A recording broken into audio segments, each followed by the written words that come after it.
আমি ছোট করে শুধু একটা আলোচনায় যাব এবং দেখেন এই বাংলাদেশে যখনই যে দল বিরোধী দলে থাকে তারা রাষ্ট্রের যে কোনো ক্ষয়ক্ষতি যাই হোক না কেন এটা তারা মনে করে এটা বৈধ, এটা সিদ্ধ। এখানে অস্বীকার করার কোনো উপায় নাই। এটা বিএনপি, আওয়ামী লীগ বলেন, ইভেন দো ক্ষেত্র বিশেষে নিশ্চিতভাবেই এই শেখ হাসিনা বিরোধী আন্দোলনের 5 আগস্টের আগে জামাতে ইসলামীও জ্বালিয়ে দাও, পুড়িয়ে দাও, সব একেবারে মেট্রো, পদ্মা সেতু পারলে সব ভেঙে ফেলো।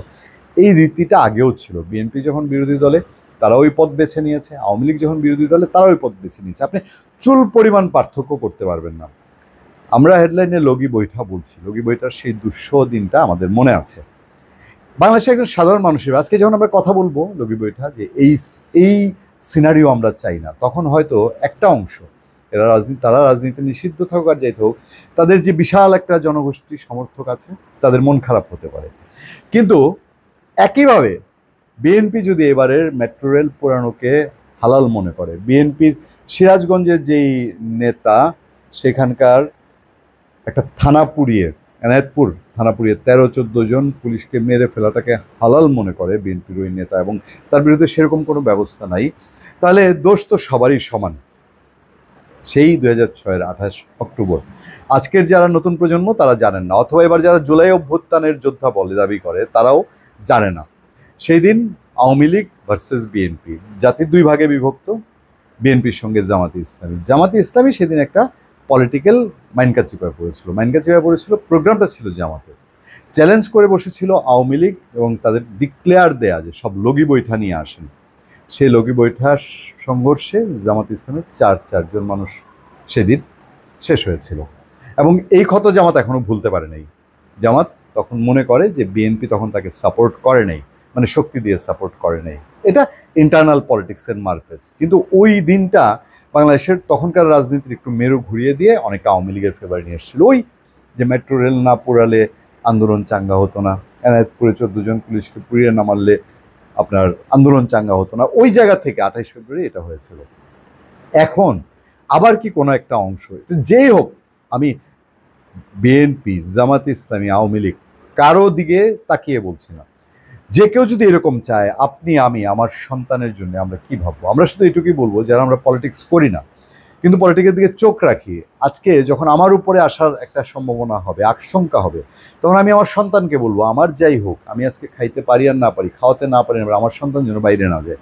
একটা কথা আমরা বলি না, আজ কিন্তু ওইদিকে যাইস না, আজকে দেশের অবস্থা ভালো না, আজকে রাজধানীর অবস্থা ভালো না। এই জিনিসটা কেন আমাদের পলিটিক্সে আজকে এত বছরের সমাধান হলো না?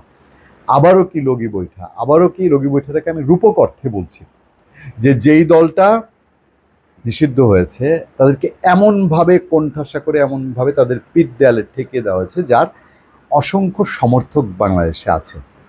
তারা দেশের বাইরে থেকে বলছে আবারও তারা সেই আগের রূপ নিতে চায়, আগের রূপে ফিরে আসতে চায়। তাহলে একটা কথা যে বলে এক হাতে তালি বাজে না, কি হবে? পাবলিক যাবে, যেই 4 জন 28 অক্টোবরে গিয়েছিল, 28 অক্টোবর 2006-এ জামাতের যে 4 জন মারা গিয়েছিল, বা সেই আন্দোলনে জামাতের 4 জন মারার আগে আওয়ামী লীগের অসংখ্য নেতাকর্মী তারা আন্দোলন করতে গিয়ে মারা গিয়েছিল। তাদের কথা আজকের দিনে কেউ মনে রেখেছে? বা 17 বছরে আওয়ামী লীগ যে শাসন করেছে, আওয়ামী লীগ কি মনে রেখেছিল? আমি সবসময় বলি এই দলগুলো তাদের রক্তের উপর দিয়ে ক্ষমতায় যায়, তাদেরকে মনে রাখে না, কিন্তু মাঝখান দিয়ে সারা দেশের মানুষ আতঙ্কে ভুগে। সামনে বারবারই বলে পলিটিশিয়ানরা, দেখবেন বিএনপি পলিটিশিয়ানরা এখন বেশি বলে সামনে একটা সংঘাত, সংঘর্ষ, গৃহযুদ্ধ। তো এই যে একটা টেন্স সিচুয়েশন তৈরি হয়েছে, এই টেন্স সিচুয়েশনটা দূর করা, আমি বলছি না যে শক্তি দিয়ে, কিন্তু পুরো কন্ট্রোলটাই এমন হওয়ার কথা ছিল কিনা যে পুরো টেন্স সিচুয়েশনটা থাকবে না। আজকে কেন বলতে হয় যে এক নারী 17 বছরে খারাপ হোক ভালো হোক সব কন্ট্রোল করতে পেরেছে, তার কথাই চাঁদাবাজিও হতো, তার কথায় চাঁদাবাজি বন্ধ হতো। তো আজকে আপনি যখন রাজাকে তো তাই হতে হবে যে জনগণকে, আপনি যদি মনে করেন আপনার বিরোধী পক্ষ একটা অশান্তি তৈরি করছে, তাকেও আপনি স্টপ করবেন, বন্ধ করবেন, দায়িত্ব তো আপনারই। আমি এবার খোলাসা করে বলি, বাংলাদেশে যে ধোয়া তোলা হয় আওয়ামী লীগ চলে আসবে, এই আওয়ামী লীগ চলে আসছে, ফেসিবাদ ফিরে আসতেছে, এইটা হচ্ছে যারা এখন দেশ চালাচ্ছেন। এবং আমি যদি বলি ডক্টর ইউনূস সরকার, আমি যদি বলি এনসিপি, তাদের অক্ষমতা, অসামর্থ্য এবং তাদের একটা অংশের তীব্র লোভের কারণে এরা এইটা কন্ট্রোল করতে না পেরে পলিটিক্যাল সিচুয়েশনটাকে ঘোলট লাগাতে লাগাতে লাগাতে লাগাতে এমন জায়গায় নিয়ে গেছে, তারা বারবার বলে এই চলে আসছে, সেই হচ্ছে, তারা এটা না টেকনিক্যালি কৌশলে, না তাদের শক্তি, এবং শক্ত থাকতে হয় রাজাকে, সেই শক্ত থেকে কন্ট্রোল করতে পেরেছে। এবং সে কন্ট্রোল করতে পারে নাই বলেই আজকে নিজেরাই বারবার ওই কথা বলে। আর বাংলাদেশের মানুষ ধুকে টেনশন করে কখন কি হয়, কখন কি হয়, কখন কি হয়। অবস্থাটা গত 1 মাস ধরে আরো বেশি দানা বেঁধেছে না? কেন বারবার? আগে হতো ঈদের পরে কঠিন আন্দোলন, আওয়ামী লীগ যখন ক্ষমতায় বিএনপি এসব ঘোষণা দিত, সেই ঈদের পরে আসতো না। এখন আবার ঈদের পরে শুরু হচ্ছে, মানে মানুষকে একটা অস্বস্তিতে রাখা। আর এই অস্বস্তিতে রাখায় লাভ কার? একতরফা যদি বলেন যে যাদেরকে আপনারা নিষিদ্ধ করেছেন তারা মানুষকে অস্বস্তিতে রেখে লাভ তুলে নিচ্ছে, অভিযোগের তীর যদি আপনাদের দিকে আসে যে এই একটা অস্বস্তিতে সারা দেশের মানুষকে রেখে আপনি ইন্টেনশনটা মানুষের ঘোরাতে চান যে আপনি অর্থনীতি ঠিক রাখতে পারছেন না, আপনি একচ্ছত্র একটা একনায়কত্বের দিকে যেতে চাচ্ছেন, আপনি নির্বাচন দিতে চাচ্ছেন না, আপনি দেশের যেখানেই সমস্যা হয় এই সমস্যাটাই ফেসিবাদের বুলি তুলে অন্য কারো উপরে চাপিয়ে দিতে চাচ্ছেন আপনার ব্যর্থতা ঢাকার জন্য। বিষয়টা কি সেখানে? শেষ করব আবার, এই জায়গা লগি বৈঠা কোনো কিছুই আমরা ফেরত চাই না, পেট্রোলও ফেরত চাই না।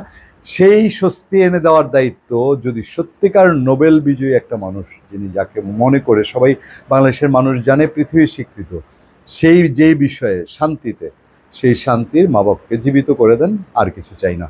ধন্যবাদ সবাইকে, ভালো থাকবেন, সুস্থ থাকবেন, সত্য করুণা এবং সহনশীলতার সাথে। আপনাদের সাথে আমি আতিক রহমান, পূর্ণিয়া।